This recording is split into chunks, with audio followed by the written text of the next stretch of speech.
Hello everybody, this is Toys R Us, and for this new figure unboxing and review, we're going to be looking at the War for Cybertron Kingdom Tigertron. So what we're going to do in a second with this video, we're going to unbox him live, have a look at the entire contents that come inside the package. We're going to do a comparison with him and another Tigertron figure that I've got. And we'll also do some comparisons with him and some of the other figures, the Beast figures, in the same toy line. So before we get started though, I want to do two things. One is to thank Robot Recruits, which is where I purchased this from, and they sent it to me nice and quickly and safely. The second thing I want to do is just appreciate again this stunning box art. This is absolutely amazing, and again, this is brilliant. And you know, somebody made a comment, it's very good for people who collect mint in seal box, so people who do collect the newer figures like this. I know some people will argue with it, what's the point of buying a figure? But if you're never going to open it, just look at the detail on that. It looks brilliant.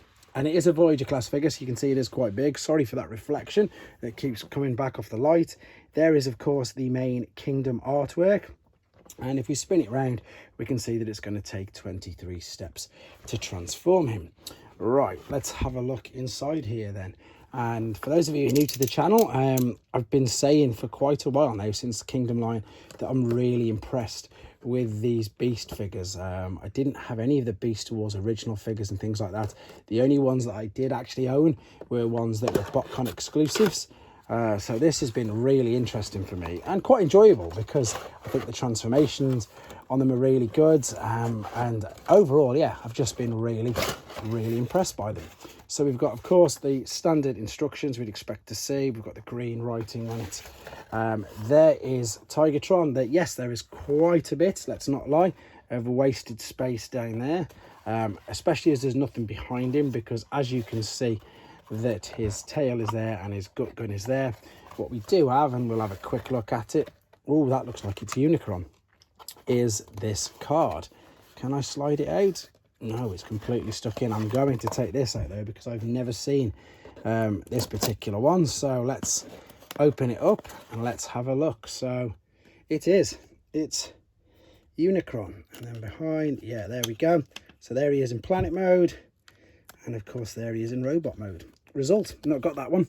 So what I'm going to do now, I'm just going to quickly set him free from there and come straight back to you. So what we're going to do now then is first impressions. This is before we go on to the main review. As you can see, I've literally just taken him straight out of the box.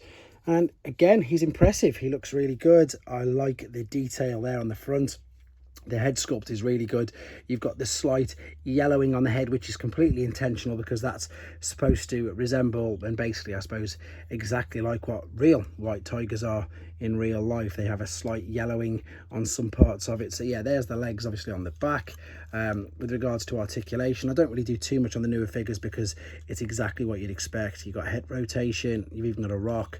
You can see you've got the shoulders all the way around, up and down. We've got a full waist tilt, hips, knees, ankle bend, everything you'd expect, to be honest. Even the wrist, yeah. So he looks really good. Let's have a look at the other head sculpt. Let's have a look at the robo head sculpt as well. Yeah, impressed with this guy.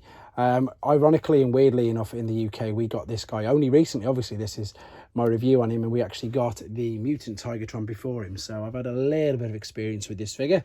So what we're going to do now, oh, I didn't show you the gut gun. Of course, one of the most important things that people were really hoping that he came with, and of course he does. There it is in all its glory. So what we're going to do now, we're going to have a detailed look at him in his alternate mode, and I'm coming back with you then.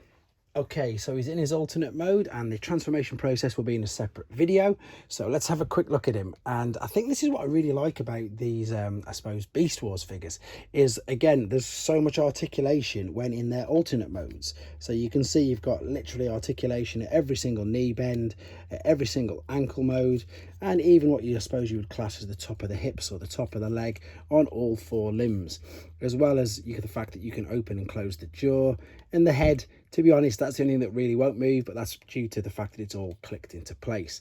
But as you can see, he still looks stunning. He looks brilliant. There's one thing I didn't do deliberately, and that's just because I'm going to show you this now, so we can attach the tail into the back like so. And again, that just completes the look. The other thing, again, if you wanted to, it's up to you. I think it actually spoils it, to be honest, as you can put the gut gun underneath like so. But I think when he's in beast mode, I think, yeah, I don't think he needs all these the attachments or weapons. You could attach another weapon on there, like a weaponizer or a battle master, fossilizer, etc., whatever you wanted to do.